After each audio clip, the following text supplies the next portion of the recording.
Tá no ar o podcast mais sem filtro da região, o melhor podcast, diga-se de passagem. Hoje a gente está aqui com uma convidada muito especial. Quero dizer que é um prazer imenso receber a doutora aqui. Espero que seja algo muito bacana, muito interessante, que a gente possa trazer muita informação para as pessoas que vão nos assistir, tá? Doutora Mariane da Rosa, que é advogada trabalhista e previdenciária. Seja muito bem-vinda, doutora. Isso mesmo. Na verdade, eu que agradeço, me sinto honrada pelo convite. Honrada também pelas conversas aqui em off, né? Muito conhecimento. Já fiz uma consulta aqui com a doutora. Exatamente. Agradeço pelo convite, é uma honra estar aqui.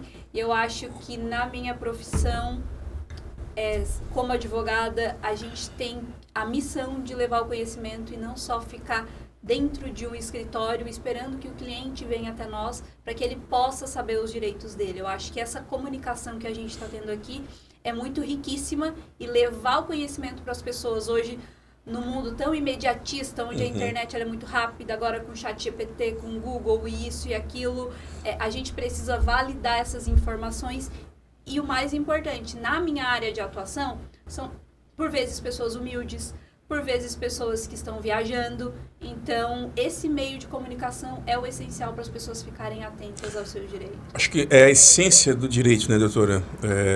Fazer o direito da pessoa ser... fazer ele valer a pena. Ou melhor, fazer ele valer, ser válido, né? Entendeu? Exatamente. É realmente validar esse direito. E uma questão que a gente já levantou aqui logo no começo é levar o conhecimento, porque eu vejo muito no meu escritório, são pessoas que não têm o conhecimento, que recebem um não e acreditam que aquele não realmente ele é fiel. Então eu sempre costumo brincar que a minha... brincar não, mas eu sempre levo esse legado.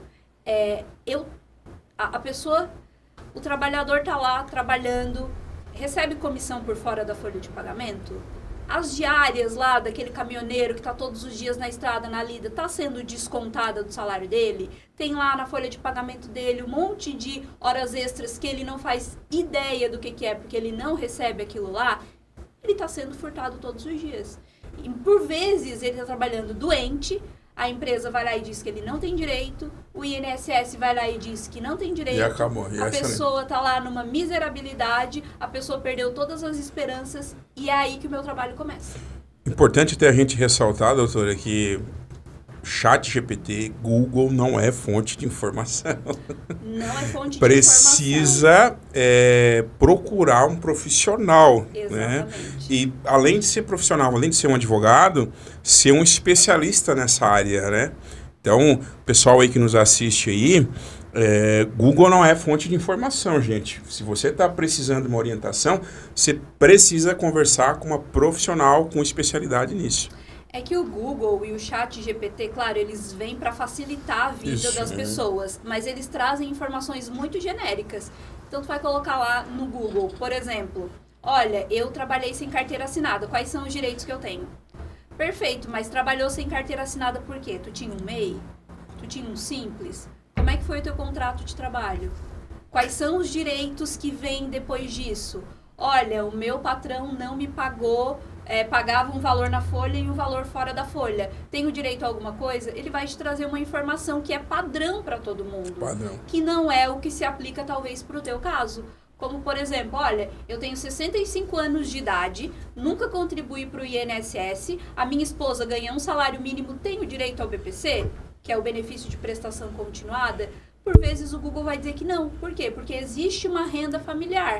Mas vamos ver, essa renda familiar, essa esposa que recebe um salário mínimo, a gente consegue lá no INSS fazer o que a gente chama de relativização de renda, para essa renda constar zero e essa pessoa acima de 65 anos receber um salário mínimo de maneira vitalícia. Isso o Google não vai falar, né? Não vai falar.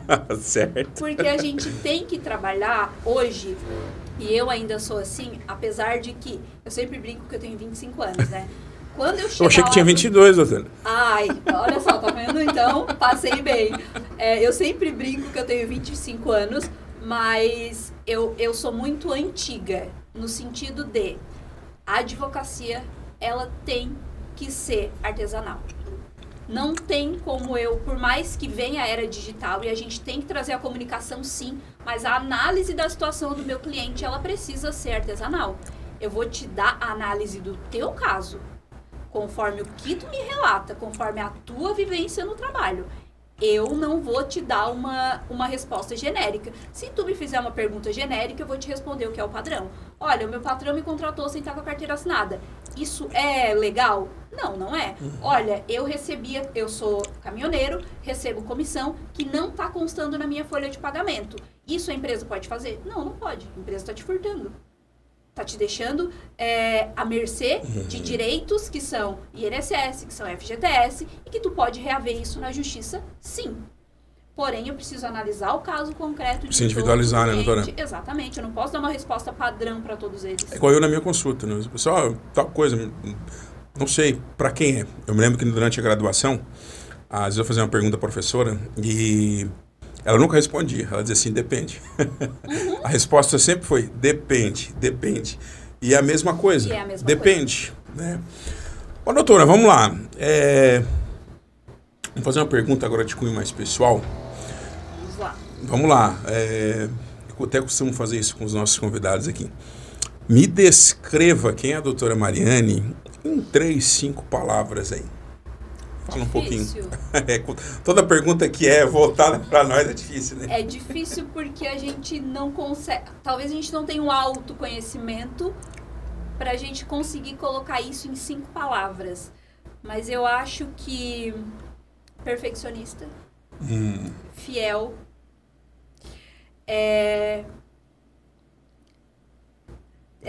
perfeccionista, fiel, muito temente a Deus, eu tenho muita fé. E o meu trabalho é o que me rege, então o trabalho me motiva e uma pessoa bem difícil de lidar também. Então eu acho que eu consegui resumir de alguma maneira. Eu vou perguntar aqui pro Bruno? Pro Rodrigo? Pô, não tô decorando esse nome aí. Doutora, se não fosse advogada, o que a senhora seria? Não sei. Não tenho uma segunda opção. É advogado ou advogada? Advogado ou advogada. E a doutora Mariane tem algum hábito inusitado, um hábito diferente, uma mania? Acho que quem tem que responder é o Rodrigo, né? Manias eu tenho muitas. Descreva uma pra nós aí. Muitas. Por exemplo, eu não considero isso mania, né? Mas eu tenho todo um ritual quando eu acordo de fazer as minhas orações. Tenho o ritual de agradecer a Deus, de pedir pelo dia, mas sempre que eu chego no escritório, eu converso comigo mesma para dizer assim, olha, eu tô aqui, que os clientes venham, que eu faço melhor, esse é um ritual que eu faço todos os dias, e eu não consigo fazer uma audiência, atender um cliente, conversar com alguém, sentar com uma xícara de café na minha frente. A doutora é vaidosa? Muito. Muito.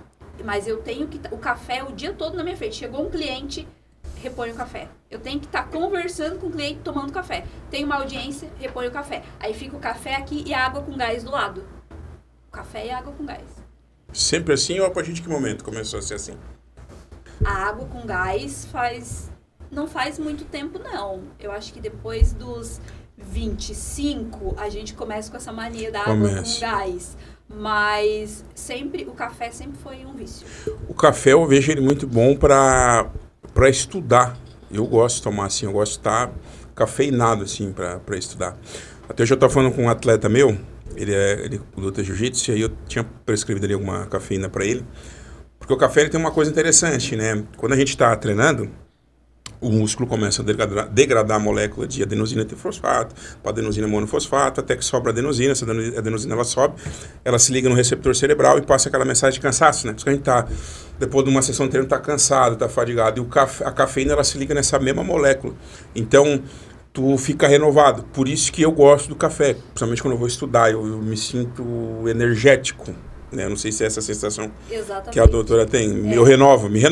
Cada xícara de café, eu também sou cafezeiro. Cada xícara de café é um renovo. E o que eu faço? Eu tô no descafeinado porque eu é uma garrafa de café, né? Então, eu vou almoçar no restaurante às vezes, eu já pego um copinho e digo assim, ó, Lília, pega o outro copinho que tem cafeína, porque depois do almoço eu preciso da cafeína, então eu tomo aquilo ali com cafeína e o resto descafeinado. Descafeinado. Porque senão, se deixar o descafeinado à noite, eu não durmo. Não dorme. Eu tenho uma mania também, que eu acho que era algo que ele ia pontuar, mas não é uma mania, é algo que a minha mãe faleceu em 2020, né? Então é algo que me lembra ela. Eu tenho mania de assistir, e pasmem, realmente, Toma Lá da Cá. Sabe aquele programa que teve? Da Globo, não era? Isso. Eu tenho mania de assistir porque era um ritual que eu e a minha mãe fazíamos juntas. E ela gostava muito de assistir Casos de Família, lá com a Cristina Rocha. Do SBT. Isso. E assistir Toma Lá da Cá. Então, à noite, a gente ficava 1 horinha fazendo isso. Ela ficava lá na cama comigo, eu botava a cadeirinha do lado da cama. Então, às vezes, eu tenho a mania de estar assistindo esses episódios repetidos para ter sei lá, acho que uma proximidade, um acalento, para matar um pouquinho a saudade. Eu tenho essa mania também. E ela é uma mania bem frequente. É algo bem afetivo, então. Bem. E isso que me traz vou matar um pouquinho da saudade e vou assistir. E eu, particularmente, tô rindo de tudo que eu já vi e eu acho graça. Toda vez que eu vejo é uma sensação diferente. Exatamente, parece que eu não vi. Então, eu tenho essa mania. Ô, doutora, a senhora, onde é que foi a infância? Onde é que foi a sua infância? Morro da Fumaça. Eu nasci lá, minha infância foi lá e eu era bem traquina. A senhora tem um jeitinho mesmo que perturbava. Nossa, eu era... Tem irmão? Tenho um. Tenho o irmão mais velho. São 13 anos de diferença. E ele é mais assim... Ele era mais tranquilão. Minha mãe falava quando era criança, né? E eu já era o terror. Eu sempre tive uma personalidade muito forte. Então, pra te ter uma noção, onde a gente fazia educação física na escola, meu pai, ele tocava um barzinho lá num campo de futebol. Então, eu tinha acesso ao refri que tinha lá. Então, assim, olha, os meus amigos que estão comigo, se tu tiver a favor a mim, tu vai ganhar refri. Senão, eu era nesse... Então, eu já fazia... Era nível hard. Já fazia um mutirão ali, Já liderava? Já liderava. Já tinha a gangue? Já, mais ou menos isso. E o direito? Onde é que ele entrou na tua vida? Ele caiu de paraquedas ou já era um sonho teu? Teve alguma motivação? Sempre foi um sonho meu. Eu nunca tive uma segunda opção. A minha mãe queria que eu fosse jornalista. Sempre foi o sonho dela, mas não acho que eu me adaptaria. Eu sempre tive essa vontade do direito e nunca tive assim, mas o que eu posso tentar fazer? Não posso, sempre tive. Agora, advogado é uma outra questão. Sempre que a gente entra numa faculdade, a gente tem o sonho de talvez prestar concurso, né?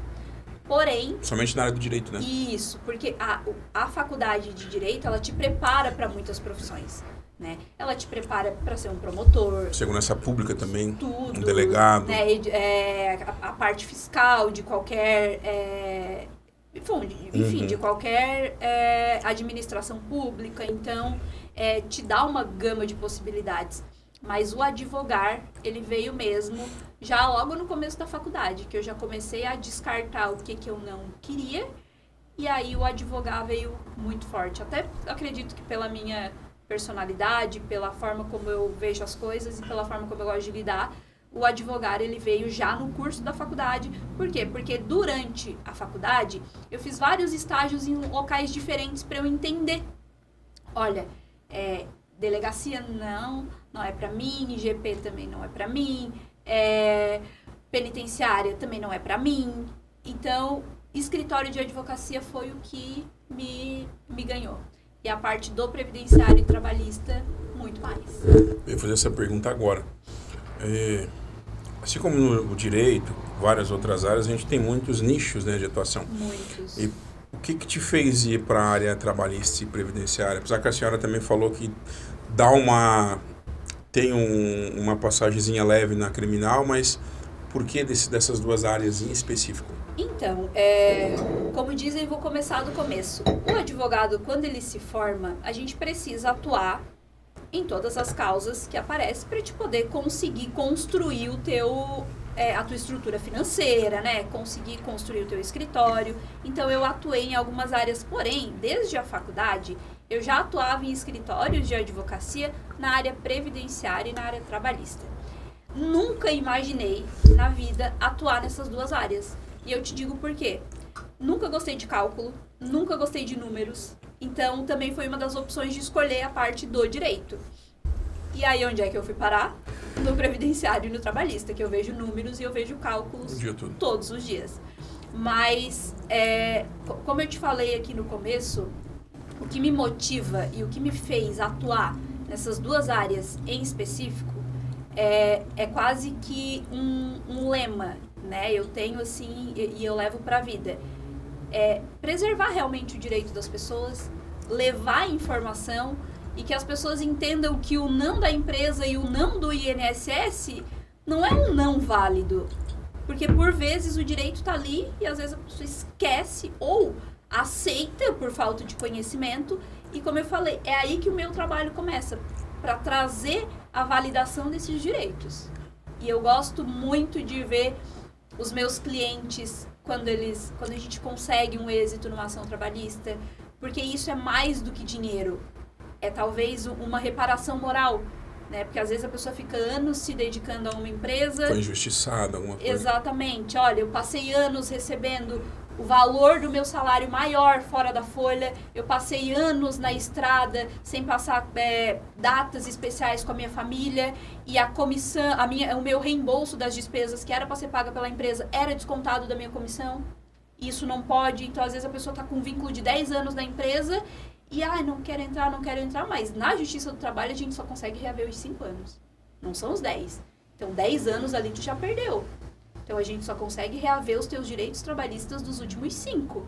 Então, me indigna essa demora de conhecimento das pessoas e a demora também na atitude. Então, quando eu consigo reverter essa situação, é o que me motiva. E o mesmo com o INSS, que são pessoas que às vezes não têm instrução, que talvez o não do INSS foi por conta de um documento que a pessoa não levou porque não sabia, e elas acabam tomando novamente esse não como um sim, e o meu trabalho começa a ir para trazer dignidade para essas pessoas. Ou muitas vezes, vou te trazer um exemplo prático, que acontece muito lá no escritório, e eu trabalho com planejamento previdenciário também, que a gente vai planejar a tua futura aposentadoria. Como é que tu vai contribuir para o INSS? É válido tu contribuir no valor X? É válido tu contribuir no valor Y? Vamos projetar isso para o futuro para ver se isso é ok. Só que para fazer isso, eu preciso virar a tua vida laborativa do avesso. Eu preciso olhar o CNIS, que é o que a gente chama de extrato de contribuição, e lá vai me mostrar se tu já recebeu algum benefício previdenciário, se esse benefício foi auxílio-doença, se foi por acidente de trabalho, e a gente pega muito acidente de trabalho, que a pessoa sofreu um acidente lá em 2003. E o que aconteceu? Não, esse dedo aqui, doutora, que eu machuquei na empresa, e aí ele ficou assim, tortinho. Sabia que tu tem direito ao auxílio-acidente? Não. Sim, tu sabia que tu consegue reaver os últimos 5 anos, porque lá no momento que o INSS te deu alta, lá em 2003, o INSS tinha a obrigação de converter o teu benefício em auxílio-acidente. Teu benefício de auxílio-doença e auxílio-acidente ele não fez.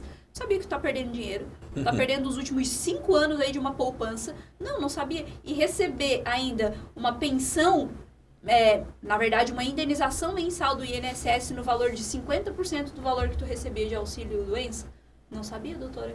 Então, vamos diligenciar a documentação. Demonstrou que reduziu a capacidade laborativa dele, porque não tem mais o movimento de pinça. A redução era mínima e a Justiça já reconhece que redução mínima é passível de auxílio-acidente, que é o que a gente chama. Jamais isso aconteceu na empresa, né? A pessoa recebe os últimos 5 anos de atrasados com correção monetária e juros e ainda vai receber o valor de 50% do benefício que ela recebia lá em 2003, vai receber até o momento de solicitar a aposentadoria. E isso às vezes acontece com uma pessoa de 30 anos de idade. Então, assim, é falta de conhecimento. Vou te dar um outro exemplo. Me procuraram para fazer uma aposentadoria rural. A aposentadoria rural é um salário mínimo.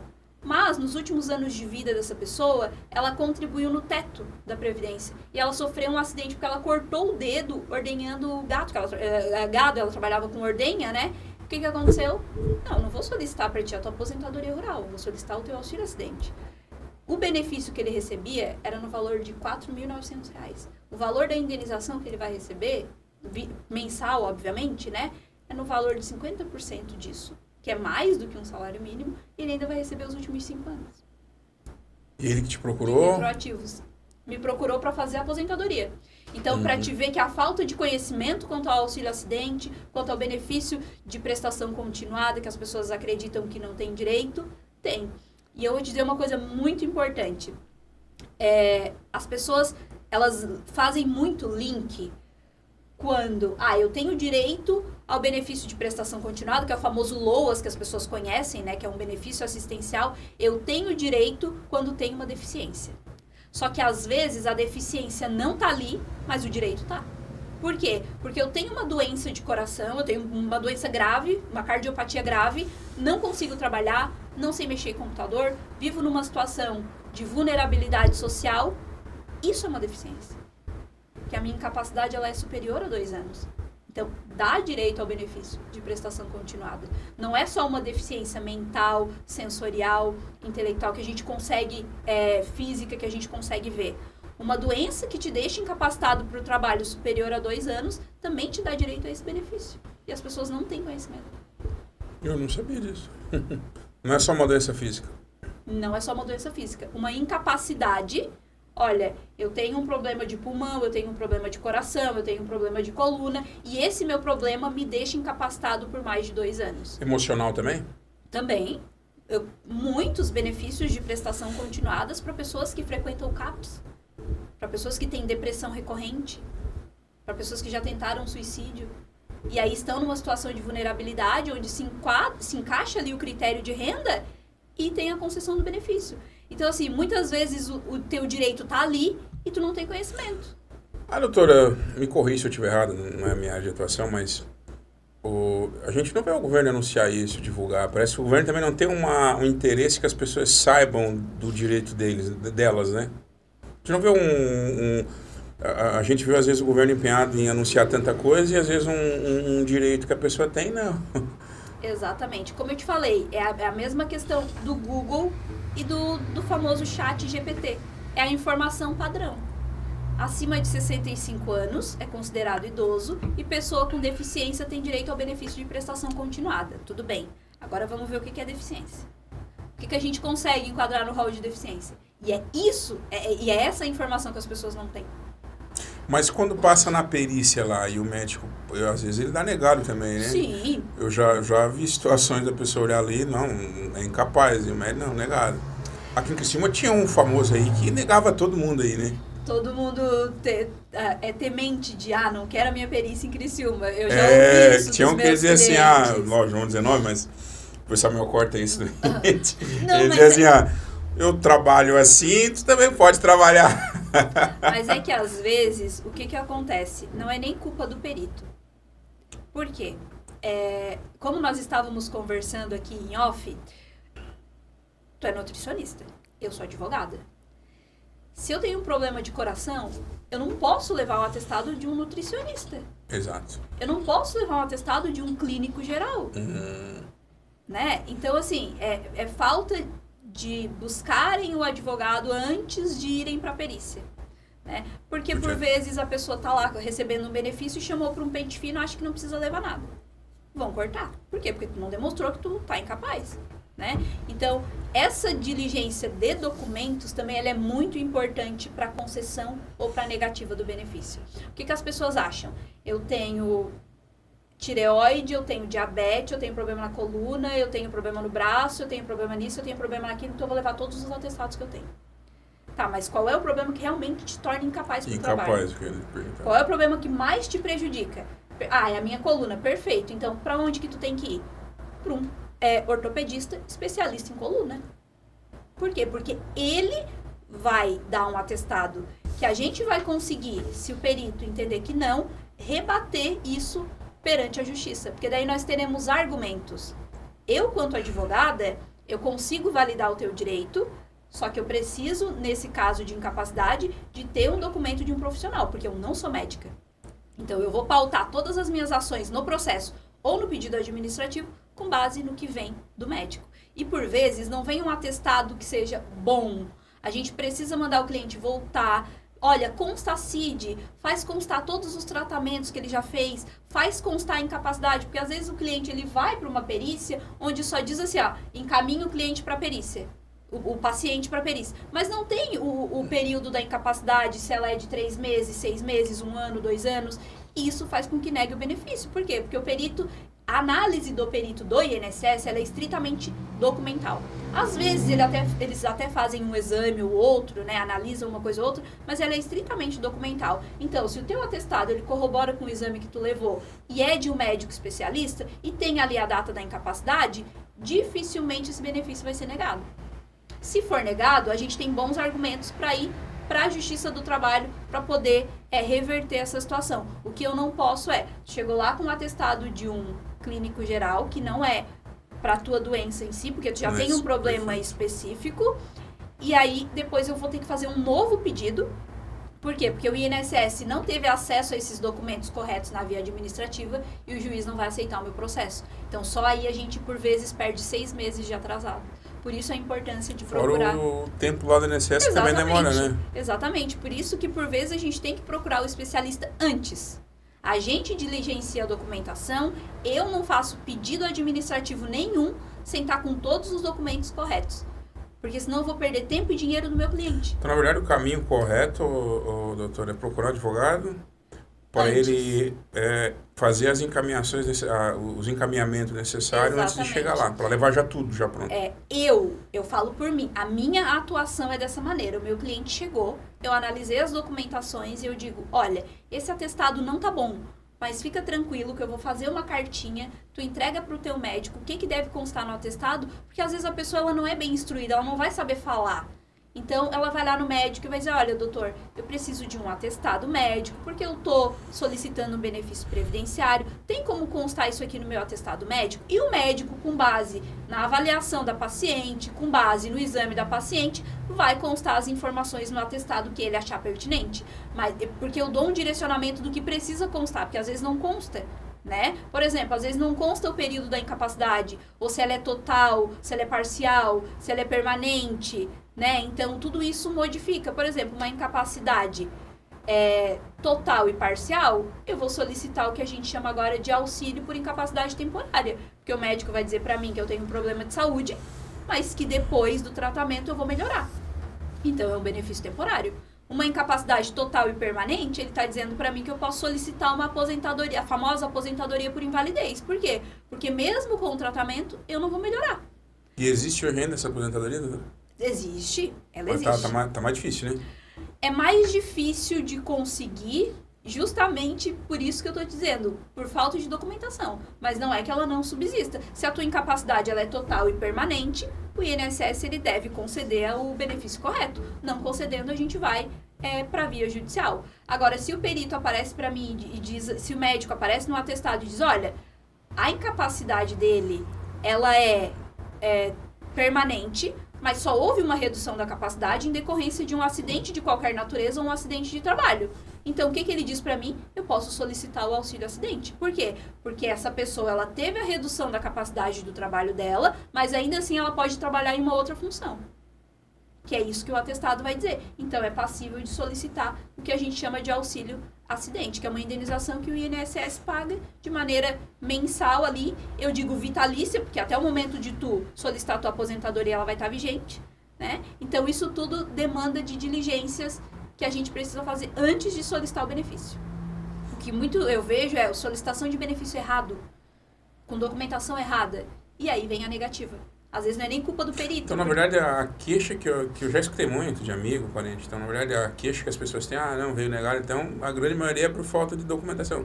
Não vou te dizer que talvez o perito, naquele momento, não tenha avaliado da maneira que deveria, porque pode acontecer também, né? Na perícia a gente não acompanha, então a gente não sabe como é que aconteceu. Mas, em alguns casos, acontece ou da documentação errada, ou a pessoa não tinha carência, o que é? A pessoa não contribuía para o INSS e foi lá pedir um auxílio-doença, ou a pessoa pediu um outro benefício que não era para pedir. Tem várias, no escritório aparece todos os dias, a pessoa pediu auxílio-acidente quando é auxílio-doença. Né? Então, são situações que a gente precisa avaliar e prestar muita atenção no pedido que a gente faz e os documentos que a gente junta. Porque agora, até por conta dessas filas, né? As avaliações, às vezes, são por documentação médica. Tu só lança ali no meu INSS e o perito vai avaliar o documento, como eu te falei desde o começo. A avaliação do perito ela é estritamente documental, a perícia é documental. Então, vai analisar o documento e vai ver se concede ou não. Então, se tu botou uma modalidade de benefício errado, com um atestado que não era para aquilo ali, a probabilidade de vir negado é muito grande. Até pro próprio governo, né? Joga pra frente, depois vem depois. Vai ganhando tempo Exatamente. Disso aí, né? Dá pra gente receber os atrasados quando Bem tem retroativo. alguma coerência com o pedido, né? Mas senão a gente vai ter que fazer de novo. Tudo de novo. E isso é uma situação complicada. Por isso que eu gosto dos clientes que vêm antes. Olha, tô doente, preciso solicitar o benefício, como é que eu faço? Como é que eu começo? Perfeito. Por onde eu começo? Né? Então vamos começar pelo teu problema, diligenciar a documentação. É mais fácil, né? É mais fácil. É igual a pessoa quando me procura. Começa no começo, não. Exato. Porque depois ter que corrigir o problema dos outros é pior ainda. Exatamente. E uma situação bem interessante que isso também se aplica ao trabalhista. Na área trabalhista isso também te aplica e eu vou te trazer um caso? Um caso. Eu ia te perguntar agora se teve alguma situação, um caso inusitado, um caso que te marcou. Vários casos me marcaram. E casos trabalhistas de... Tá vendo que eu falo muito sobre os motoristas, né? Porque são casos que realmente me marcam. Por quê? Porque a pessoa tá lá dando a vida na estrada em benefício da empresa. Claro que ele também tira o benefício dele porque ele recebe. Mas às vezes a gente vê um valor na folha de pagamento ínfimo e a pessoa recebe muito por fora. Por fora, né? Por fora. E isso é muito comum de acontecer. Só que esse por fora, que é a famosa comissão, que eles pagam extra folha, ela incorpora ao salário para fins de todas as verbas trabalhistas. Só que a pessoa recebe o quê? As férias com base no que está na folha. A pessoa recebe o INSS com base no que está na folha. O FGTS, que é depositado lá, é com base no que está na folha. E o da folha, às vezes, é R$2.000. E a pessoa recebe 9 por fora. O INSS é com base no que está na folha. E esses reflexos. E quando a pessoa sai, o termo de rescisão dela é feito com o quê? Com base no que está na folha. Porque eu não posso fazer um termo de rescisão de R$10.000 quando eu digo pro governo que a pessoa ganha 2. E as pessoas muitas acham que tá correto. E aí eles botam um monte de rúbrica na folha de pagamento. Horas extras, hora em espera, adicional noturno, descanso semanal remunerado. A pessoa não recebe nada daquilo. Então, nesses casos, e eles ficam muito assim, mas talvez eu não consiga um outro emprego, talvez, né, a pessoa pode me marcar e eu não consigo. E a dica o que eu sempre falo pra eles tu vira à noite trabalhando? Viro. Então o teu salário também tem que virar. Mas é obrigado? Tipo, eu vejo que alguns eles optam virar pra chegar mais rápido. Então, algumas situações é obrigatória, por quê? Porque às vezes eles têm um horário pra chegar na transportadora. Eles têm horário pra descarregar e pra carregar. Então, já é coisas marcadas, inclusive, via aplicativo. Então, já tem agendamento. Então, às vezes, eles têm que rodar à noite. Muitos, eles descarregam em portos. Então, eles ficam naquela fila de caminhão a noite toda para descarregar em portos. Aí conta como tá trabalhando. Exatamente. Entendi. E aí, às vezes, empresas pedem para subornar policial para poder passar. E isso acontece diuturnamente, né? Eles impõem isso de maneira indireta, né? Se ele fala para ti que tem que descarregar em tal horário, automaticamente ele sabe que vai ter que começar a rodar mais cedo. Exatamente. Então, assim, eu preciso chegar numa cidade X e eu vou levar 5 horas para chegar nessa cidade X. Então, inevitavelmente, eu tenho que trabalhar. Claro que os caminhões, eles são rastreados e eles têm bloqueio, né? Para bloquear às 22 e desbloquear às 5 da manhã, que é o período que pode rodar. Porém, nessas ocasiões, a empresa libera o rastreamento. Obrigada. Um docinho mesmo, não quer? Não. Já tá vindo mais docinho. Nessas situações, a empresa libera para que eles rodem. E isso acontece praticamente todos os dias. E eles trabalham de segunda a segunda, né? Então, quando chega no meu escritório uma situação dessa, eu olho para ele e eu digo assim, tá, tu viveu 10 anos da tua vida nessa situação e tá com medo de entrar com uma ação trabalhista para te reaver somente os últimos 5 anos de prejuízo, porque a empresa talvez vai marcar ou vai te queimar. Não, isso não acontece mais, eu falei para ele. Até porque se tu tá entrando com uma ação trabalhista e tu tem fundamento para isso, tu não tá errado. Tu tá fazendo valer um direito que tu tens. Então, esses 9 mil, hipoteticamente, que a pessoa recebia por fora da folha, tem que incorporar para todas as verbas rescisórias dos últimos 5 anos. Verbas rescisórias, INSS, FGTS e outra coisa que acontece muito. A empresa, quando o caminhoneiro ele se desloca da casa dele para trabalhar em uma outra cidade, que ele faz pernoite e às vezes por vezes fica 70 dias viajando, a empresa tem que fazer pagamento das diárias, que é o reembolso das despesas para alimentação, para custear banho, para custear para ele dormir. Por vezes eles dormem no caminhão, né? Mas para dormir a empresa tem que fazer esse pagamento. Geralmente é em torno de R$500 por semana. E o que as empresas fazem? Fazem o depósito desse 500 semanal. Quando a pessoa retorna para a empresa para fazer o famoso acerto e receber o que ela tem de comissão, eles descontam esse reembolso das despesas das comissões.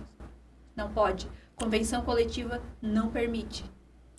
E a senhora... Isso é um furto ao trabalhador. E a doutora atende muito caminhoneiro? Bastante.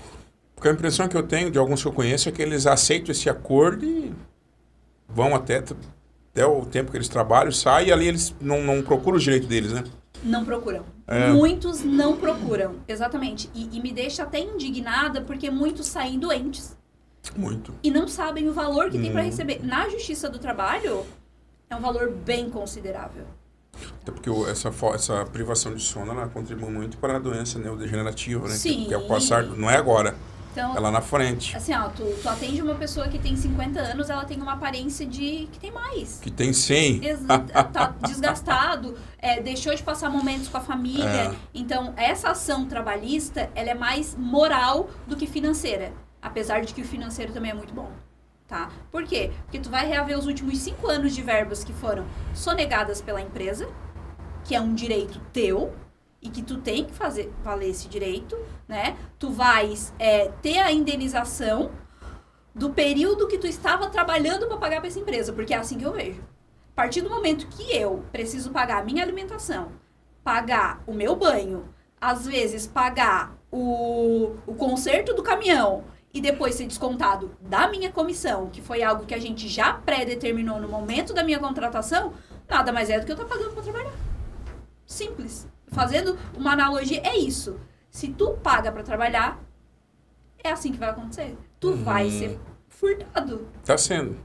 Tá sendo todos os dias. Enganado, né? Todos os dias. E as pessoas acham que é a maneira correta. Não, ele me pagou com base no que tá na folha. Sim, mas o que tu recebia fora da tua folha era pra estar na folha. Era pra estar na folha. Não era pra receber nada fora da folha, né? Exatamente. E eu gosto muito de trazer isso pros meus clientes, que é outra situação que eles também não sabem.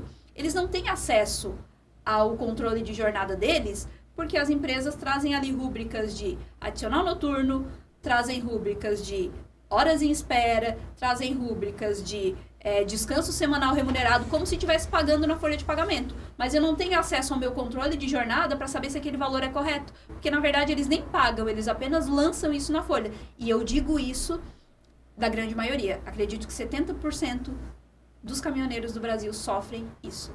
E aí, a empresa tem o rastreamento do caminhão, que a gente utiliza para ver o controle de jornada. Esse rastreamento é fiel? Não, não é. Não tem como ser fiel.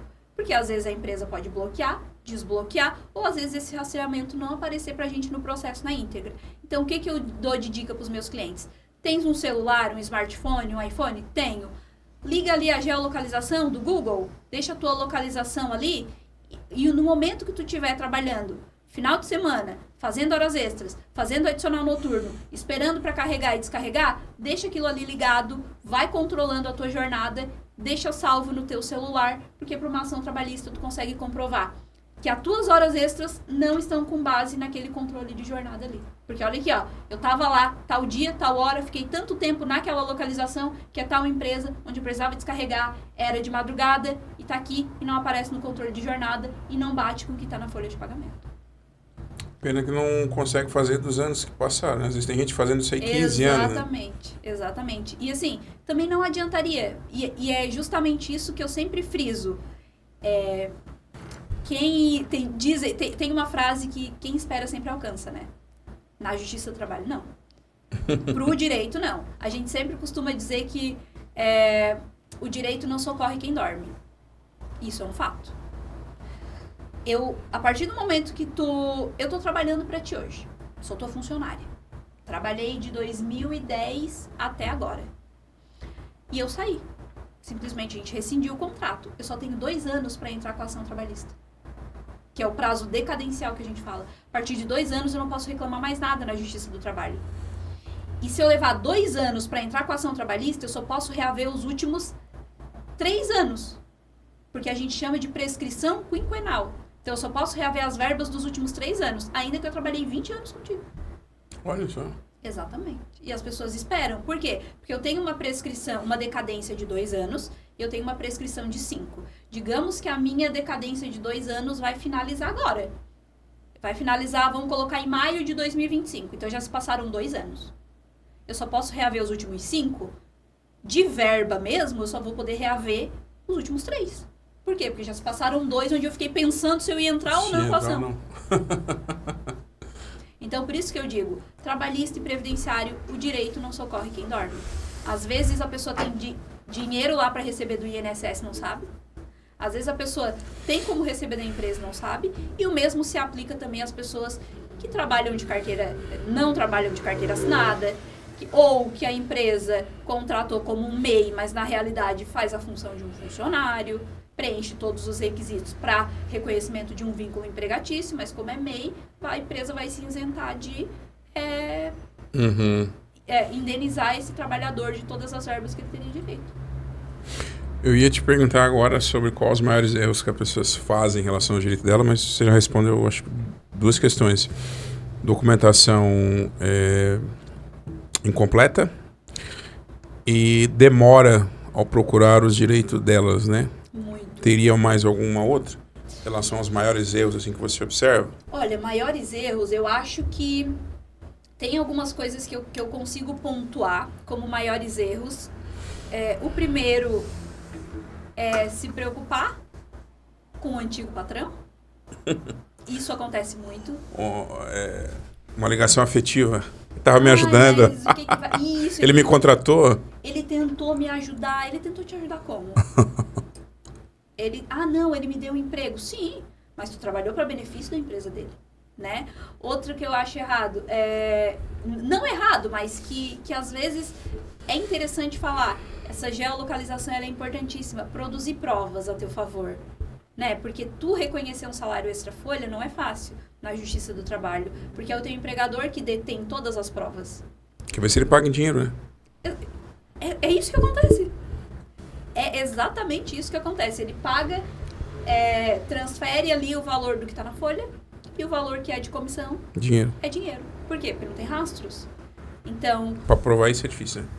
É difícil, mas não é impossível. A gente tem entendimentos na Justiça do Trabalho que a gente consegue comprovar salário extra-folha por meio de prova testemunhal. A Justiça aceita? Aceita e a gente aplica isso todos os dias. Prova testemunhal. E de um colega de trabalho que trabalhava na mesma situação. A gente consegue comprovar isso na Justiça do Trabalho. Então também não tem como eles fugir muito também, né? Dependendo, consegue reverter isso. Não tem como fugir. Se a gente comprovar que de fato essas fraudes acontecem, e muitas vezes as fraudes acontecem assim, ó. Eu vou fazer o meu acerto.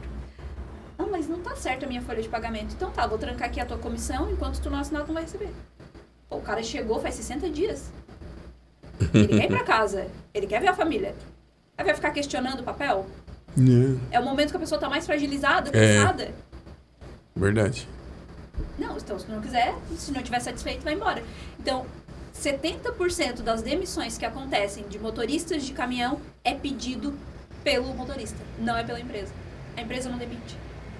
A não ser que for uma situação muito, né, uma situação muito grave, como por exemplo, furto, acidente por culpa do motorista, coisas nesse sentido. Mas, porque tu tá reavendo verbas rescisórias, porque tu tá reavendo, não. A empresa não vai te botar pra rua. Se tu não tiver contente, pede a tua demissão. Pra eles tá bom, né?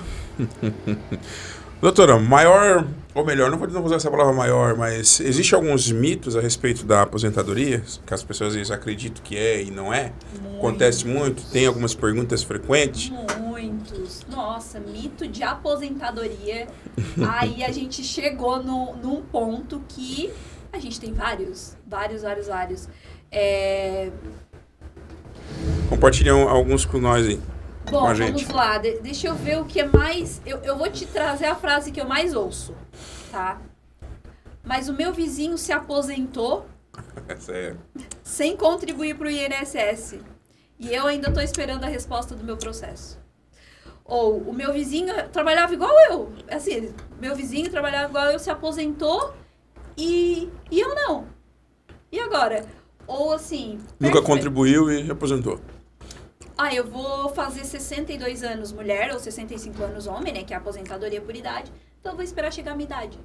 Não vou precisar contribuir. Como? Vai nessa. Não existe, né? Hoje a gente precisa, depois da reforma, claro, vieram algumas situações bem peculiares, né? Depois da reforma, o que a gente tem de mais peculiar é que a gente veio com algumas regras de transição. Para que servem essas regras de transição? Para a gente não sair de uma legislação que aplicava de uma maneira e entrar de uma forma muito abrupta em outra, a gente veio com regras de transição, que nada mais é do que novas modalidades de aposentadoria, que as pessoas que já vinham contribuindo naquela legislação possam se encaixar mais rapidamente do que as pessoas que vão entrar agora para o regime previdenciário novo.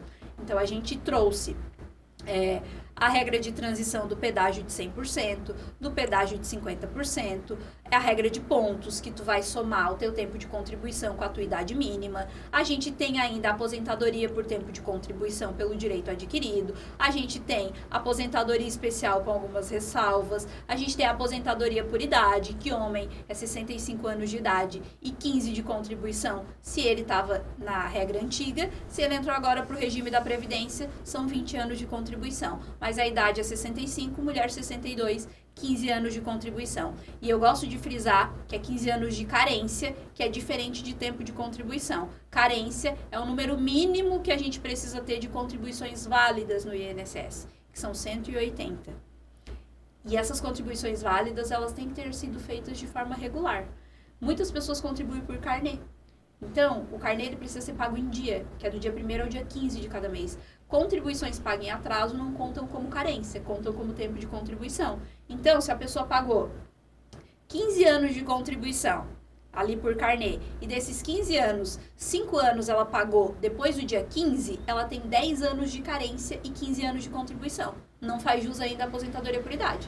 Precisa contribuir mais 5 anos, do dia 1º ao dia 15 de cada mês, porque é o momento correto de contribuir para o INSS, para que essas contribuições sejam efetivadas como a carência para poder se aposentar por idade. A gente tem também a aposentadoria especial, que antes a pessoa precisava trabalhar 25 anos de contribuição, 20 anos ou 15, a depender da atividade, independente da idade, ela já poderia se aposentar. Hoje, não mais. Hoje, para mim, assim, é um dos mais graves. Uma das mudanças mais graves que aconteceu foi na aposentadoria especial. Ela tem um regime diferenciado, um regime mais curto de tempo, porque a aposentadoria por tempo de contribuição é 30 mulher, 35 homem. A antiga, né? E antes era 25, 20 e 15 para quem trabalhava em uma atividade especial. O que é isso? Exposta a algum agente insalubre ou perigoso. Mineiro. Né? Mineiro é 15 anos, ou a depender 20 anos. Esse né? permaneceu igual. Permaneceu igual, porém agora, para te se aposentar especial, tu precisa computar uma idade mínima. Então não basta mais tu ter 25, 20 ou 15 anos de contribuição. Tu precisa ter, juntamente com isso, 59 ou 58 anos de idade. Tá, mas como é que faz com o mineiro? Começou cedo. Exatamente. Não aposenta? É essa a minha aposenta. Claro, a gente tem algumas regrinhas ali, mas... não basta mais ter só o 15 e o 20. Vamos no mineiro, 15 anos. Não basta mais ter 15 anos de subsolo ali. Não basta, ele tem que computar a idade de 58. Agora, na regra nova, né? Depois de 2019. Me corrija se eu estou errado, mas não faz muito sentido. Se ele baixou a mina 15 anos... Não faz muito sentido porque a gente estava falando antes aqui em off também, que vamos entrar nesse assunto. Quando... eles trouxeram uma regra diferenciada para aposentadoria especial, não foi à toa. Foi por conta de médicos que observaram que pessoas que exerciam atividades expostas a determinados agentes insalubres ou perigosos, elas estavam mais propensas a desenvolver problemas de saúde depois de um determinado período. No caso dos mineiros, 15 anos. Teve até a questão da pneumoconiose, que foi foi um boom aqui. Então, assim, por quê?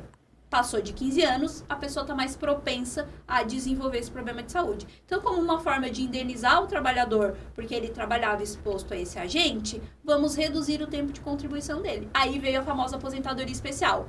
Que todo mundo queria virar mineiro. Exatamente. Pós-reforma, o que aconteceu? Vamos esquecer que existia isso. Ninguém mais morre disso. E vamos colocar a idade. Que foi basicamente, no meu entendimento, né? Falando de uma maneira direta e reta, pra mim foi isso que aconteceu. Pura e simplesmente. Isso entrou em vigor a partir de quando? Entrou em vigor a partir de novembro de 2019, a reforma. Foi em 2019? 2019. Emenda 103 de 2019 trouxe essa reforma da Previdência. E aí, assim, prejudicou, né? Prejudicou algumas pessoas também que estavam ali na cara do gol para se aposentar. Faltava 2 anos e aí subiu para 4. Ou faltava, sei lá, 1 ano, subiu para 2. Mas daí o que faz agora com essas pessoas nessa situação? Mineiro que está lá no subsolo, 15 anos e tal, bateu os 15 anos. Então, algumas situações a gente ainda tem a regra do direito adquirido. O que é isso? Não é porque mudou a legislação que quando tu trabalhou lá especial lá atrás não tenha validado. As regras anteriores a 2019, elas são vigentes e se tu completou os requisitos até lá, a gente consegue utilizar. Tira de 2019 para cá, né, que mudou, mas considera os anos anteriores, né? Os anos anteriores continuam iguais. Entendi. Então, às vezes, tem pessoas que não querem se aposentar agora. Vou trabalhar mais um pouco. Tem? Tem, muitas. Mesmo com a aposentadoria na porta ali, exatamente, assegurado pela justiça? Porque quando tu se aposenta especial, tu não pode mais exercer aquela atividade. Justamente por isso, olha, eu vou te dar uma aposentadoria especial porque tu não pode mais estar em contato com aquele agente. Então, tu não pode mais trabalhar especial. Então, as pessoas optam por ficar mais um tempo, porque não, tô gostando, enfim, quero. E tem pessoas que já tinham o direito adquirido na época e aí conseguem se aposentar. A gente tem também o que a gente chama de conversão do tempo especial em comum. Aquele tempo que ele trabalhou na mina, sei lá, trabalhou 15 anos na mina, 10 anos, a gente consegue converter em comum o que ele trabalhou até a data da reforma. E quando tu converte o tempo especial em comum, tu ganha mais tempo de contribuição. Então, a gente consegue enquadrar essa pessoa numa das regras de transição que veio, que é do pedágio, do pedágio de 100%, do pedágio de 50% ou idade mínima mais o tempo de contribuição. No previdenciário, a gente consegue fazer muita coisa. E as pessoas acham que saiu tudo, não tem mais direito a nada, e não é assim, é um mito. A gente consegue fazer bastante coisa e essas regrinhas de transição estão salvando a pátria. Então, as pessoas, por vezes, o valor do benefício, ele é muito melhor do que da regra anterior. E na trabalhista, deve existir, né, muitas situações aí de pessoas que acham que elas têm direito, mas não têm, ou acham que elas não têm direito, mas têm. Acontece muitos casos assim lá muito. No meu Instagram, eu costumo trazer uns videozinhos curtos, assim, direitos que você acha que tem, mas na verdade você não tem. Né? É basicamente isso. Por exemplo, quem é que vai decidir quando é que tu vai pegar férias? É o teu empregador. Pode vencer 2, né? Exatamente. Quando estiver vencendo a segunda, aí ele tem que te conceder. Mas o período de concessão das férias é o teu empregador que vai decidir. Não é tu. É um direito do teu empregador. É ele que vai ver de acordo com as possibilidades da empresa. Um outro mito. Se eu trouxer uma carta de um outro emprego, eu não sou obrigada a cumprir o aviso prévio. Quem vai determinar quem vai cumprir o aviso prévio é o teu empregador. Se ele te dispensar do cumprimento do aviso prévio, ok. Agora, foi indenizado, né? Isso. Se tu não cumprir o aviso prévio, ele vai descontar das tuas verbas rescisórias.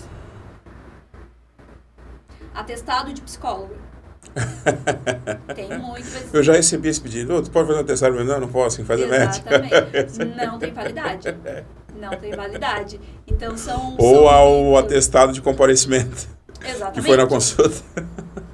Sabe, são mitos que às vezes a pessoa acha que tem direito, quando na realidade não tem. Acho que no fundo a maioria sabe que não tem, né? São sem vergonha mesmo, né? Sabe que não tem o direito, né? Olha, Eu não penso dessa forma, porque às vezes a pessoa realmente pensa que é inocência? É. Não digo inocência, mas talvez seja o Google. É o famoso Google, vou dar um Google. É assim. E aí a pessoa acaba interpretando de uma até outra pode ser maneira que o para que diz a pedir legislação. para mim ou para outro profissional pedir um atestado, pô, não, cara, quem dá atestado é médico. Exatamente. Mas é que tá, né? Geralmente já aconteceu comigo, mas a pessoa me pediu atestado em casa. Então, na verdade, ela já queria fazer uma coisa errada, então, né? Então ela já sabia. Uma outra coisa que é importante também, que as pessoas acreditam que tem direito, mas na realidade não tem, é quando, por exemplo, meu esposo está internado. Eu vou pedir para o médico um atestado, que eu estou lá com ele, e eu vou levar para a empresa vai abonar minha falta. Se não tiver uma previsão disso na convenção coletiva, a empresa não vai abonar a falta. Usando esse atestado, porque às vezes é só os dois, aí precisa cuidar ali no hospital, tá com alguma coisa grave, a empresa, se tiver um regimento interno que diga isso, se tiver um acordo coletivo, né, a convenção coletiva de trabalho, um acordo individual de trabalho, que tenha essa previsão, tudo bem, se não, não. E eu gosto sempre de frisar isso, porque as pessoas, elas não... Às vezes a gente está tão automático trabalhando no dia a dia que a gente não observa a convenção coletiva da nossa categoria. O que é uma convenção coletiva de trabalho? São empresas que se reúnem com sindicatos para trazerem direitos mais extensivos aos trabalhadores. E também, automaticamente, ter uma previsão para a empresa, um norte para a empresa do piso salarial, de como vai ser o reajuste, de quando vai ser o reajuste. E a convenção coletiva, ela é muito melhor do que a CLT. A CLT é a consolidação das leis trabalhistas, que é o padrão que a gente usa por trabalhista. Então, ali vai ter os direitos de férias, salários, mas a convenção coletiva, ela é muito mais extensiva. Vou te dar um exemplo. A gente pega na CLT, diz assim, olha, se tu fizer horas extras, essas horas elas têm que ter um acréscimo de 50% e final de semana é 100%. Às vezes a convenção coletiva diz assim, em caso de horas extras, o valor da hora vai ser acrescido de 70%. Adicional noturno que a CLT prevê que é de 20%, às vezes a convenção coletiva prevê que é de 35%. A convenção coletiva prevê uma indenização que a empresa paga para o funcionário quando ele faz aniversário. A convenção coletiva, ela estende o período de licença maternidade, que a CLT fala que ela é de 4 meses, tem convenção coletiva que estende para a mulher gestante até 6 meses daquela categoria. O pai, que seria alguns dias, né? Tem convenções coletivas que elas até fazem ali uma modulação, mas geralmente são 5 dias. Tem convenção coletiva que traz 10, 15, 20, até 30 dias. E ela se sobressai a CLT? Sim, se sobressai a CLT. Por quê? Porque ela rege aquela categoria.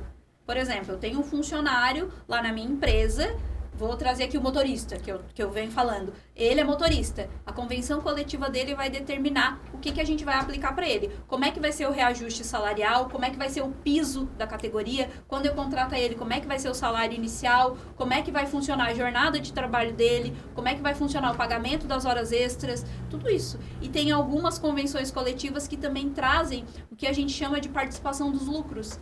Que o que a empresa lucra, né, naquele ano, ela vai fazer o rateio ali entre os funcionários e às vezes final de ano eles ganham ali um bônus de mil e poucos reais, que é o que prevê na convenção coletiva. E são direitos que, quando a gente entra com uma ação trabalhista, a gente olha as convenções coletivas durante todo o período que a pessoa trabalhou naquela empresa para pedir os direitos extensivos, porque às vezes a empresa não aplica a própria convenção daquela categoria. Muitas vezes. Então, para te ver pela como CLT é um trabalho... é mais vantajoso para ela, né? Exatamente. Então, assim, e às vezes o funcionário não tem conhecimento. Geralmente não tem, né? Ou às vezes a convenção coletiva é bem legal, que a gente consegue fazer o link. Como eu trabalho no previdenciário e no trabalhista, eu vou olhar a convenção coletiva para ver se aquele meu cliente poderia ter sido demitido. Porque tem convenção coletiva que diz que ele tem estabilidade quando ele está prestes a se aposentar. E a empresa não pode demitir. E às vezes a empresa vai lá e demite. Então, a gente entra com uma reintegração para pagar os salários daquele período que a empresa demitiu. Geralmente quem também é sindicalista também tem Exatamente, da CIPA também tem a estabilidade. Então, e às vezes as pessoas não têm conhecimento disso. Vai ter, se tu participa e aí tu vai saber, mas os colegas não sabem. Né? O que eu vejo muito também, que é uma questão bem interessante, e que eu atuo muito nessa área também, é que as pessoas desconhecem a insalubridade. As pessoas desconhecem esse direito. E é assim, chega a ser absurdo. A gente tem muito, eu não sei se vocês conhecem, se vocês sabem, né? E eu venho aqui para informar, é claro, espero que saibam, mas se não souberem, vão ficar sabendo agora. Pessoas que trabalham limpando banheiro, elas têm direito à insalubridade. Claro que não é qualquer banheiro. É um banheiro que, sei lá, de um escritório que 2 pessoas usam. Não é assim. Mas um banheiro de grande circulação. Uma indústria de uma empresa grande. De uma empresa grande, que tem muitos funcionários que utilizam o banheiro. Aquela pessoa que trabalha como zeladora, que trabalha na faxina, ela deve receber a insalubridade. Ainda que ela receba os equipamentos de segurança. Por quê? Porque ela está exposta a um agente biológico que não é inibido pelo equipamento de segurança. Aquela assiduidade, prêmio assiduidade, saiu também, né? Depende da convenção coletiva. Da categoria, no caso. Da categoria. Então, por isso que eu não consigo te dar uma resposta para todos os casos, porque são casos diferentes, né? Claro. É interessante também as pessoas saberem que zeladoras que trabalham em escolas públicas ou escolas particulares, essas zeladoras que limpam os banheiros ali que as crianças usam, que os professores usam, eles têm direito a receber insalubridade e não recebem. E fica por isso mesmo. E a gente consegue reaver os últimos 5 anos desse direito. Porque se a pessoa sempre trabalhou exposta àquele agente, a gente consegue reaver os últimos 5 anos. E as pessoas não têm conhecimento disso também. E é isso que me motiva a trazer a informação. Né? Às vezes, numa conversa informal, a gente verifica que a pessoa tem direito. Tem direito. E é preciso entender 2 coisas diferentes. Receber insalubridade não quer dizer que tu vai receber uma aposentadoria especial, que as pessoas também confundem. Mas eu trabalho com agente insalubre. Não. Tem nada a ver. Uma coisa não tem nada a ver com a outra. A especialidade, ela se define pela habitualidade àquele agente, pela permanência àquele agente e se o equipamento de segurança ele é eficaz ou não. A insalubridade, o que ela acontece? É uma indenização que o trabalhador te paga porque tu tá exposto àquele agente insalubre e tu tá mais propenso a ficar doente. Ou uma atividade perigosa, quem trabalha em altura, tá mais propenso a ficar doente ou sofrer um acidente. Então, é uma indenização que o teu trabalhador te paga pelaquela atividade que tu exerce. Lá, perante o INSS, a gente usa essa informação, mas a gente precisa verificar como é que foram as condições desse trabalho para ver se enquadra na especialidade ou não. Que causa muita confusão também entre as pessoas. Aí seria fácil demais, né? Por tu se aposentar especial, né? Seria. Até eu queria também. Doutora, até a senhora já falou alguns pontos aí, mas até para quem nos assiste, vai ver a gravação aqui ao vivo, vou abrir a live aqui. A senhora até já falou muito sobre isso, mas conselhos que a senhora daria para quem quer se proteger no trabalho, até para poder futuramente exigir os direitos que talvez a empresa está negando ou está sonegando. Cara, que foi migado. Mas aqui tem doce, né? Onde tem doce. Então, eu acho que... Porque a senhora é um doce. Sou, viu? Aqui, só aqui, tá? Já falou que é difícil de conviver. Mas vamos lá. É difícil de lidar justamente porque eu sou bem direta e reta e eu gosto muito de acolher os meus clientes e esclarecer a situação. Eu gosto muito de trazer o preto no branco, ainda que isso doa para o meu cliente. Porque eu não sou advogada de consulta. Eu não sou advogada de ganhar consulta, eu sou advogada de mostrar a realidade. Então, se o meu cliente vai lá, é para ouvir a verdade. E, às vezes, a pessoa não tem direito e eu não vou cobrar de um cliente para fazer um trabalho que eu sei que ele não tem direito. Por quê? Porque é o meu nome que está ali. Eu jamais vou fazer isso. Então, às vezes a pessoa acaba procurando um advogado para ter a resposta que ela quer ouvir. Ela quer se iludir. Exatamente. E eu não. Eu sou muito franca com os meus clientes, por isso que eu tenho uma relação muito boa com eles. Porque, olha, tem direito? Não tem. Eu não faço esse tipo de processo. Se tiver outro profissional que faça, perfeito. Mas eu não trabalho dessa maneira. Eu gosto de entrar com um processo que eu confio que vai dar certo. Não é que eu vou dar uma certeza pro meu cliente que vamos ganhar, não é isso, porque não tem causa ganha. Mas ele tem direito. Mas ele tem o direito. E agora a gente vai lutar por ele. Olha, tu tem direito, tu tem as provas, então dá pra fazer. Agora, quando não tem nada disso, eu não tenho o que fazer. E eu preciso passar essa realidade pro meu cliente. E aí tem pessoas que dizem, bom, se ele aceitar o risco, não. Eu não trabalho no risco. Claro, a gente já trabalha no risco todos os dias de uma demanda que a gente tem a certeza, tem o documento, mas que pode não dar certo. Por quê? Porque tem entendimento jurisprudencial, tem o entendimento do juiz, tem entendimento... às vezes a empresa traz um documento que a gente não esperava que ela fosse trazer, né? Então a gente já trabalha com muitas nuances. Então eu sou muito transparente nesse sentido com os meus clientes. E a primeira dica que eu gostaria de dar é... Eu posso dar a primeira? Com certeza. Procura um advogado. É isso que eu ia falar. Procura um advogado para tirar todas as tuas dúvidas. Seja do previdenciário, seja do trabalhista, seja de qualquer área da tua vida. Olha, eu tô passando por uma situação, tô num ambiente de trabalho, meu ambiente ele é dessa forma, eu quero ver quais são os direitos que de fato eu tenho. Conheça a convenção coletiva da tua categoria. Saiba reivindicar para o teu empregador um direito que talvez nem ele observou, né? Não podemos culpar também o empregador de que ele quer sonegar tudo. Às vezes ele também não observou. Então, tem que procurar saber, buscar profissionais especialistas na área. Por quê? Porque alguém especialista vai conseguir te delimitar melhor o que tu vai conseguir fazer.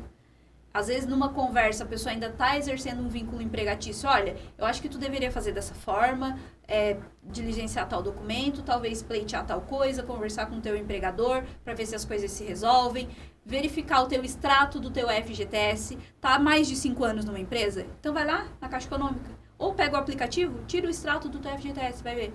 Pega o aplicativo do meu INSS com a senha do .gov que hoje todo mundo tem, entra ali e baixa o teu extrato de contribuição, que se chama CNIS. Veja se o teu empregador está recolhendo lá o teu INSS todos os meses. Porque às vezes tu pode estar com a carteira assinada, mas o teu INSS não está recolhido.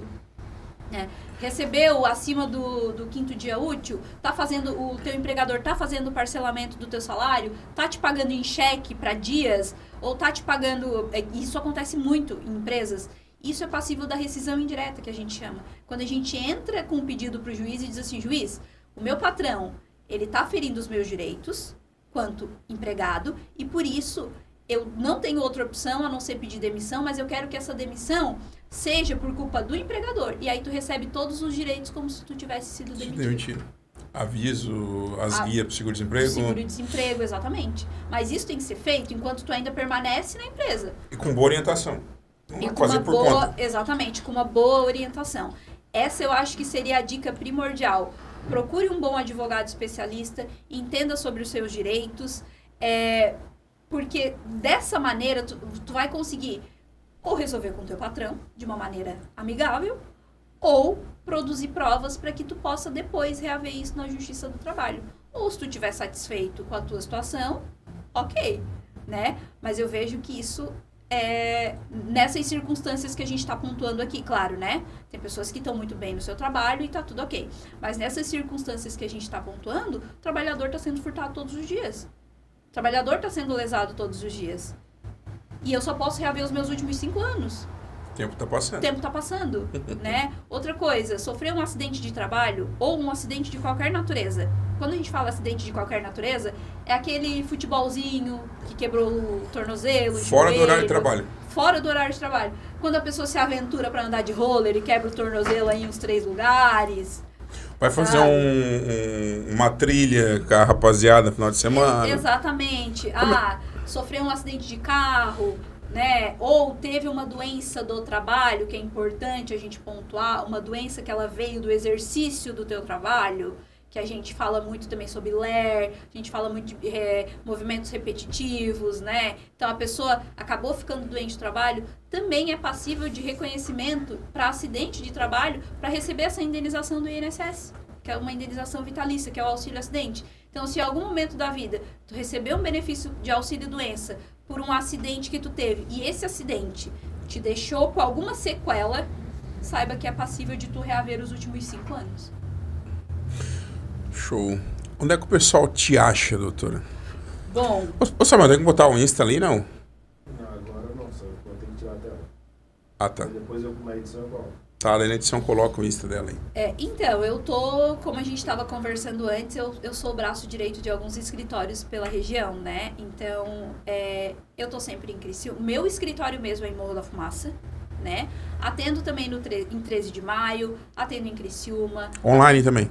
Online também. Praticidade, né? Hoje em dia, às vezes a pessoa tá no horário de almoço, a gente tá fazendo atendimento. Eu posso flexibilizar o meu horário de almoço, meu cliente não. Então, no horário de almoço dele, eu consigo fazer o atendimento. Fora do horário, a gente também faz atendimento. Então, tem o meu Instagram também, que é ADV Mariane da Rosa, que é o meu Instagram profissional. Tem o TikTok também, que é ADV Mariane da Rosa, que lá eu coloco muitas dicas, muitos vídeos, para as pessoas ficarem atentas. Eu trago bastante curiosidades em relação também ao trabalhista, ao previdenciário, e trago direitos que as pessoas desconhecem. Né? Então tem os vídeos ali que a gente vai colocando, respondo caixinha de perguntas, dúvidas também pode mandar no direct, tem o meu WhatsApp no link da bio, né? O meu escritório fica no centro de Morro da Fumaça e eu atendo Tubarão, Uruçanga, Criciúma, Içara, eu tô na região. Atende outros nichos também ou é particularmente só o previdenciário e o trabalhista? Não, a gente atende outros nichos. A minha especialidade é direito e processo do trabalho e direito previdenciário. Eu sou membro também do ABDP, que a gente fala, né? Que é um núcleo de direito previdenciário.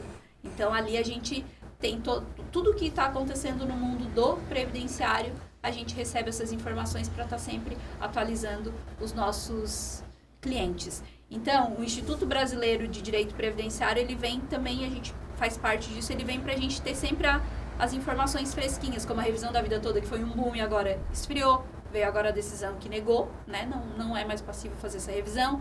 Então, tudo isso a gente vai trazendo também nas redes sociais e seria de uma maneira... Como é que eu vou te trazer aqui essa frase? Fique à vontade. É algo que eu sempre falo, seria até de uma maneira...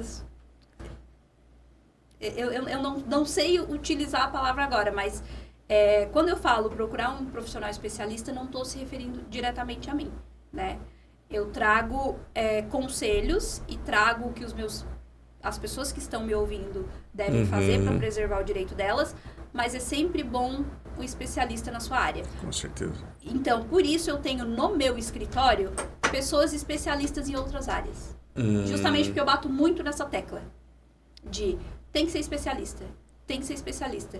Generalista vai conseguir te dar um bom atendimento? Claro, não estou dizendo que não. Mas um especialista, ele vai saber apertar onde dói. É que tem coisa que não é o clínico geral. Exatamente. É o especialista. Então, no meu escritório eu tenho especialistas na área de família, eu tenho especialista na área de imobiliário, eu tenho especialista na área que faz também o criminal. Então, a gente atende todas as áreas. Só que eu, Mariane, atendo o previdenciário e o trabalhista, mas o meu escritório, ele atende todas as áreas. Tem a doutora Lília aqui também, que nos auxilia no trabalhista e também outras demandas cíveis. No previdenciário também, ela nos auxilia também. E tenho outros parceiros, que são pessoas de minha confiança, que são especialistas nessa área, que aí atendem essas demandas. E tem uma especialista, que ela é especialista em civil no geral, né? Que é indenização, que aí é para revisão de juros, tudo isso também. Legal, a gente quer fazer um pod com corretor e talvez trazer um advogado especialista também nessa área, seria bem interessante. Agregar muito. Qualquer coisa eu te mandar uma mensagem, a hora que eu já tenho até uns 2, 3 aqui, só tenho que marcar um dia.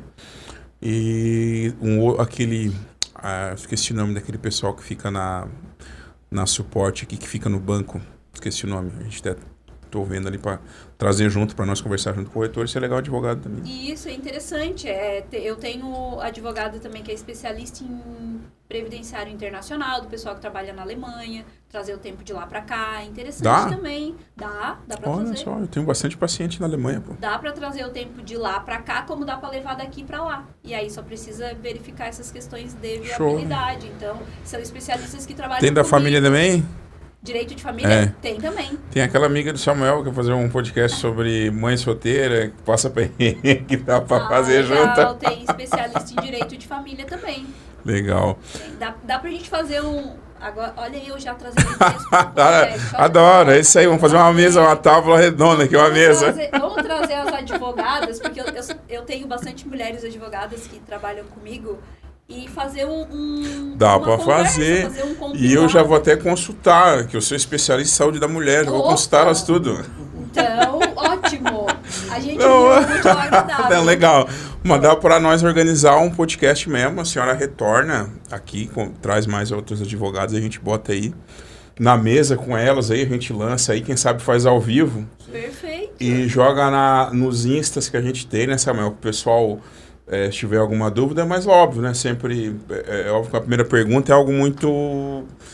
Não é algo tão individual, mas assim, tentar sanar de alguma maneira daria um programa legal. Sim, e assim, como são áreas diferentes, a gente consegue interligar uma área na outra e fazer um bate-papo muito legal. Da hora. Muito legal. A gente consegue trazer coisas de saúde para linkar no previdenciário e no trabalhista. A gente consegue trazer questões de saúde para linkar na área de família. A gente consegue trazer questões de saúde para linkar na área civil também, para questões de interdição. A gente consegue trazer tudo isso. A gente consegue trazer essa área de revisional de juros para a gente linkar também com os empréstimos fraudulentos que as pessoas fazem no benefício dos aposentados. Questão bancária também, juro abusivo, coisa errada, cartão de crédito. Eu vejo que os advogados estão atuando bastante nessa área aí, né? Sim, a gente trabalha muito. A gente tem a questão também bem legal que eu não falei aqui, a gente pode falar em uma outra oportunidade, que é linkar essa questão da saúde com a isenção do imposto de renda. Pessoas que têm doença grave, o Ministério da Saúde ele tem um rol de doenças, onde ele lista as doenças que isenta a pessoa de... ou do INSS recolher o imposto de renda dela da fonte, ou dela ter que pagar daqui pra frente. E o interessante e o legal disso novamente, olha a falta de conhecimento. Se a tua doença ela surgiu há 5 anos atrás, tu pode receber os 5 anos atrás que tu pagou ali para a Receita Federal. Vem retroativo. E aí tu é isenta daqui para frente. Olha só. E é um pedido que a gente faz perante o INSS e depois um pedido judicial. E depende da doença também, traz esse rol. Quanta gente que não sabe disso, né? Tá passando perrengue em casa aí e não sabe disso que tem esse direito, né? Uma outra situação esse mesmo rol de doenças graves, a gente utiliza no INSS para aposentar. Por quê? A gente precisa hoje ter no mínimo 12 meses de contribuição para o INSS para que tu tenha a famosa carência para solicitar os benefícios previdenciários. Se tu trabalhou fechado hoje, eu tô de carteira assinada, ou comecei, vou dar um outro exemplo, comecei a contribuir hoje para o INSS e semana que vem me surgiu um problema de saúde que está naquele rol de doenças graves, é passível de eu receber auxílio doença ou aposentadoria por invalidez com uma única contribuição. E as pessoas não sabem disso.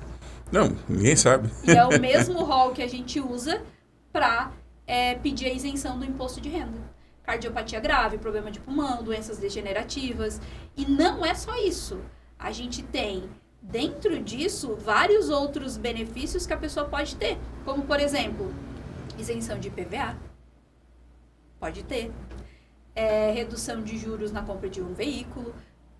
Pais de crianças autistas têm o direito de comprar veículos com isenção. Pai de crianças autistas tem o direito de sair para levar o filho na terapia sem ter o valor descontado do salário pelo empregador. Independente do nível de autismo que a criança tem.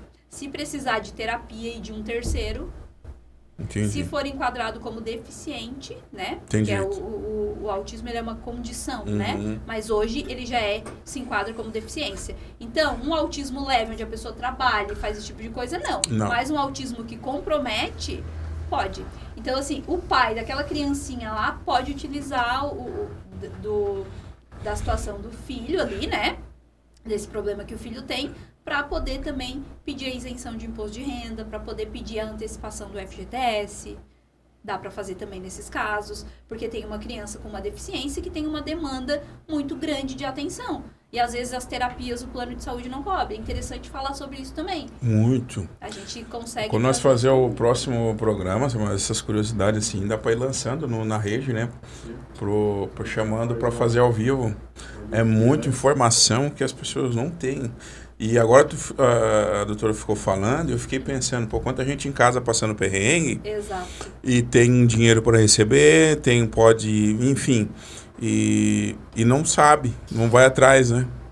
E é isso que eu sempre falo, o conhecimento, ele salva vidas. Demais. Né?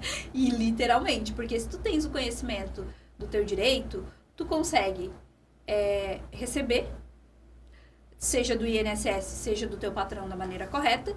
Tu não deixa dinheiro parado lá no INSS, rolando lá, que tu pode reaver os últimos 5 anos, e tá lá. E uma curiosidade bem legal também, que aí eu vou falando aqui, vai vir na minha cabeça e... Dá-lhe pau, tá em casa. Quando a gente trata de BPC para pessoa com deficiência... O que é o BPC? BPC é o benefício de prestação continuada. Ele é regido pela lei do LOAS, que é uma lei orgânica, que é a lei da assistência social. Apesar dele ser pago pelo INSS, ele é um benefício assistencial. As pessoas confundem como aposentadoria, mas na verdade ele é destinado para aquelas pessoas que têm uma deficiência, que tenham aquela incapacidade de longo prazo, que eu vim falando aqui, e que se enquadram no critério de renda para a concessão desse benefício. E acima de 65 anos sem nenhuma contribuição e não tem direito a nenhuma espécie de aposentadoria, né? Então pode receber o valor de um salário mínimo mensal.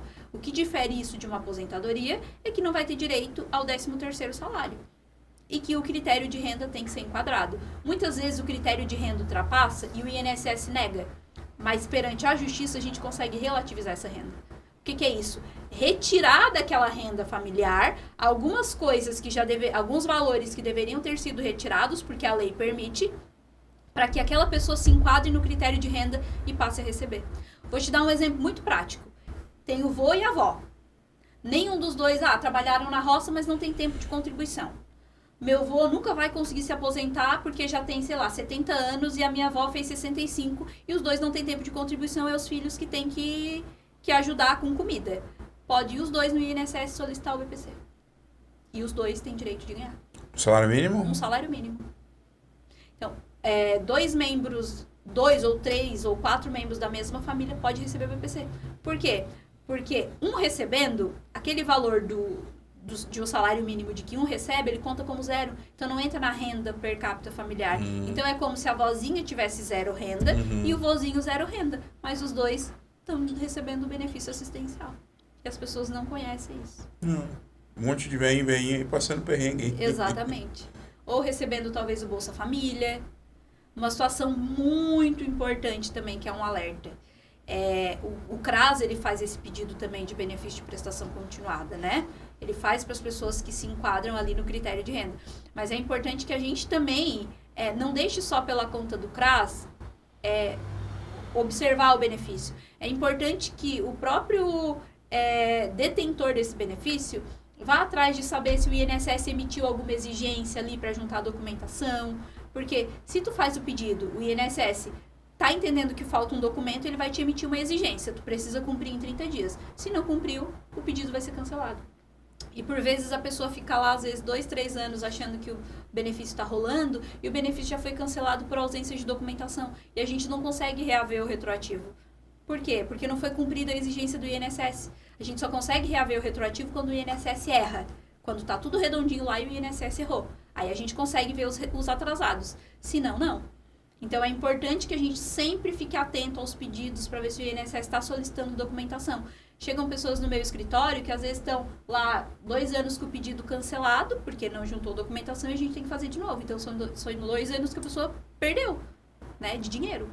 Então, se a pessoa não quer perder dinheiro... E ela contando que vai vir aquele... Exatamente. Então, se a pessoa não quer perder dinheiro, se a pessoa quer ter uma vida melhor, eu digo assim, né? Se a pessoa quer ter uma vida digna e se a pessoa quer ser reconhecida pelo trabalho dela, ela inevitavelmente precisa ficar atenta aos direitos dela.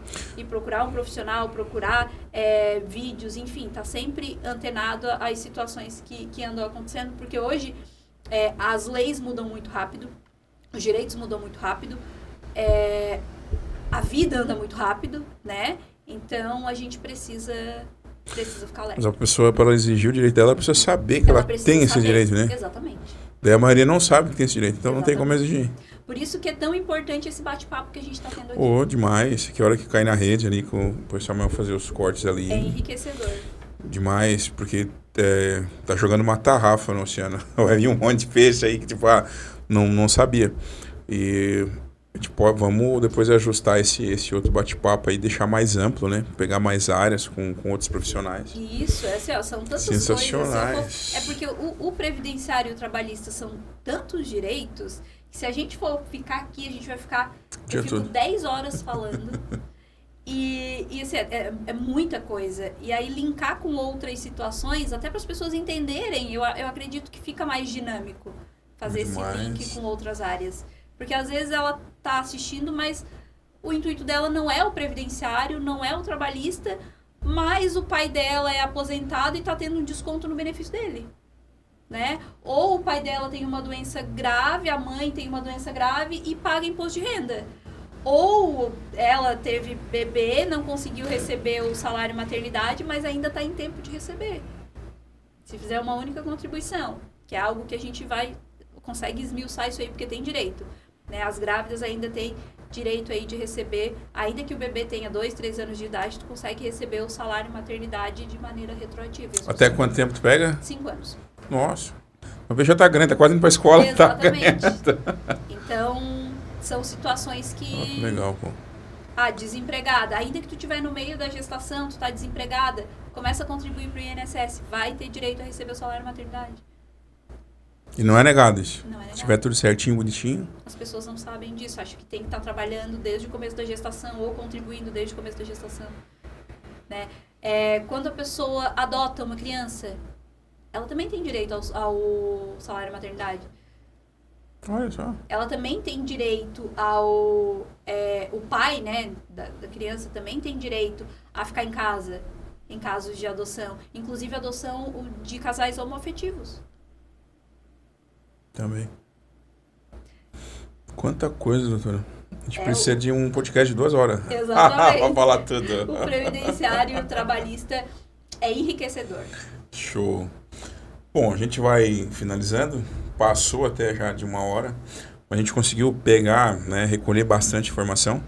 Então, primeira dica aí que fica aí para as pessoas que vão estar vendo esse vídeo, vão estar vendo esse Reels, enfim... procura um profissional, primeiro de tudo, né? Não fique achando que tu tem direito, ou se baseando no que o vizinho falou. Ou achando que não tem. Ou achando que não tem, perfeito. O que a maioria acontece é achando que não tem.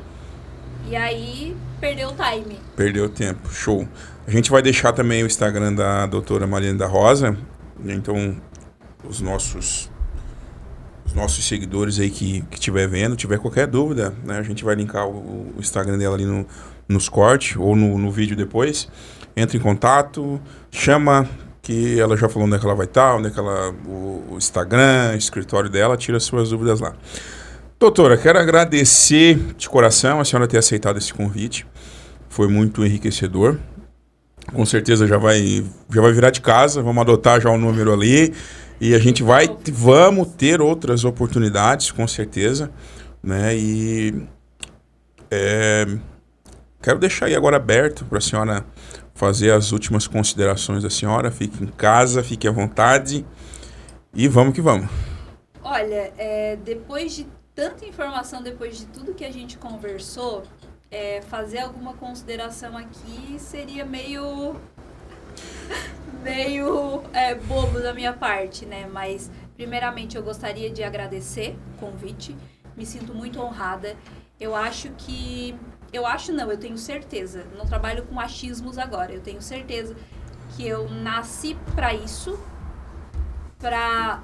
não só para preservar os direitos, fazer valer os direitos dos meus clientes, fazer valer os direitos das pessoas que estão me assistindo.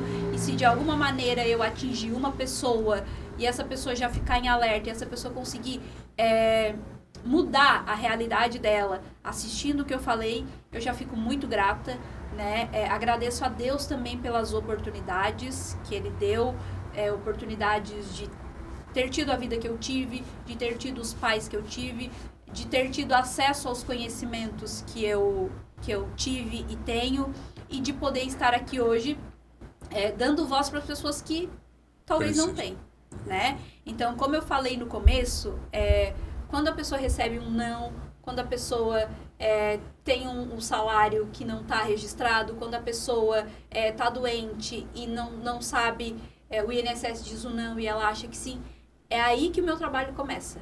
Então, a minha missão é essa, é de preservar o direito das pessoas, e eu levo isso para a vida. E eu sou muito grata de também ser uma comunicadora desses direitos. Eu gosto muito de estar levando esse conhecimento para as pessoas, e acho que a minha missão é essa, preservar o direito e trazer, fazer valer e levar a comunicação, o conhecimento para as pessoas, porque eu acho que pessoas inteligentes não deixam passar os seus direitos, pessoas bem informadas não deixam passar os seus direitos, e se eu posso fazer isso, por que não fazer? Então eu me sinto muito honrada e grata a Deus por estar aqui hoje, pelas oportunidades futuras, porque eu sei que a gente já vai virar de casa aqui. Então, muito obrigado por essa oportunidade. Obrigado. Estamos casados. Show.